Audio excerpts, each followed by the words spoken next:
Brooklyn Independent Television. And we're back with Doc Stanley. Doc, we're talking boxing.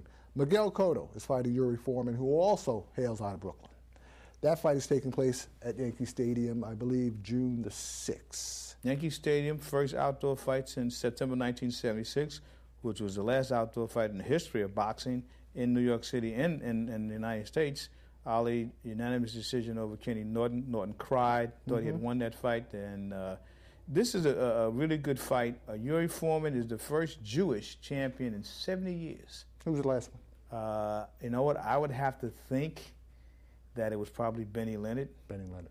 I'd probably think it would be Leonard. Benny Leonard was the last one, the great lightweight champion, who many thought was the greatest lightweight champion of all time until Roberto Duran popped up. Yeah, you also have Dimitri, right? Yeah. Well, the thing about Yuri is a lot of people feel that this is his fight. They think he's too big and too strong. A lot of people feel that Cotto, whose two losses really against guys that people are suspect. But Cotto lacks the head movement also. That's one thing, right? Well, I mean, he fights you head on. Yeah.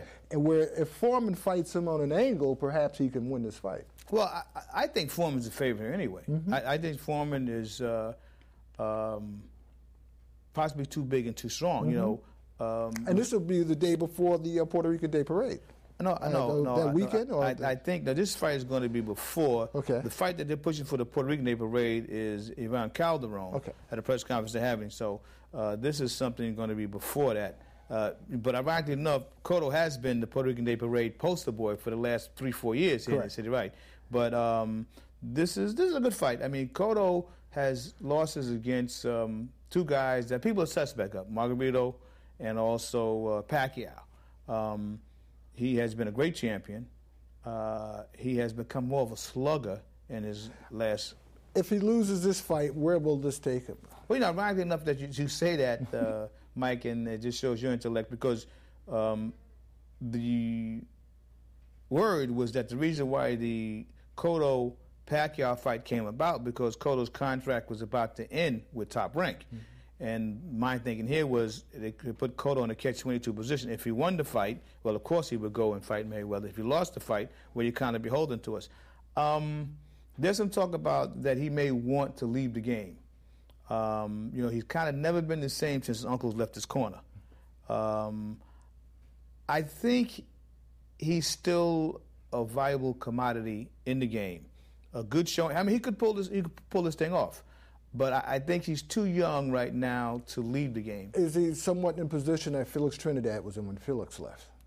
You know, Felix, I reckon you talk about that because Felix was in the Garden the last fight they had there when they had Juanma Lopez and Gamboa, and Felix is remotely thinking about a comeback. I don't think he's as popular as Trinidad. I don't think he's the fighter or the draw that Trinidad is, but I think he can still – he's good for another 2 years or so. Foreman wins. Where will Foreman go next? Oh, who knows? I mean, but I've heard one thing is going to happen, that he's not going to fight Pacquiao. I've heard that he was offered Pacquiao, and they said, hey, get this big guy away from him. He can go up. He can do a lot of things. He can work in that division. Who knows? What happens from there? I just think it'll be interesting to see what names pop up if he wins.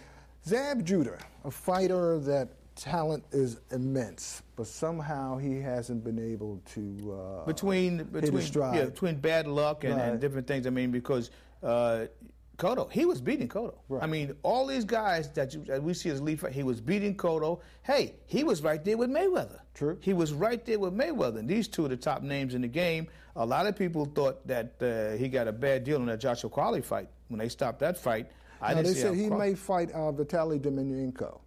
They're not sure of a date yet, but that is in negotiation. But it doesn't matter who Zab fights. And also, Zab has his mind Costa together. Tszyu might come back too.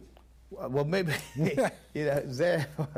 That was just a tremendous turning point where it was a situation that you simply had to do. You were knocked down. You think after that fight, basically his career sort of went downhill? He never recovered?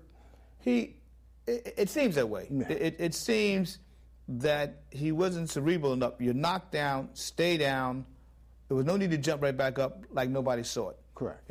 So I think a lot has been made of that, and maybe. But then, if you look at it again too, Mike, he fought so well against Cotto. He fought so well against Mayweather. Yeah. So it played a part, but I don't think it's as big a part as a lot of people try to say it has. All right, Doc, hold that thought. We come back and we'll discuss the greatest fighters to ever come out of Brooklyn. Wow. And there's a list of them. Oh, man. All right, so we're going to go down the chain, and we'll discuss that when we come back right after this. Brooklyn Independent Television on the BCAT TV network.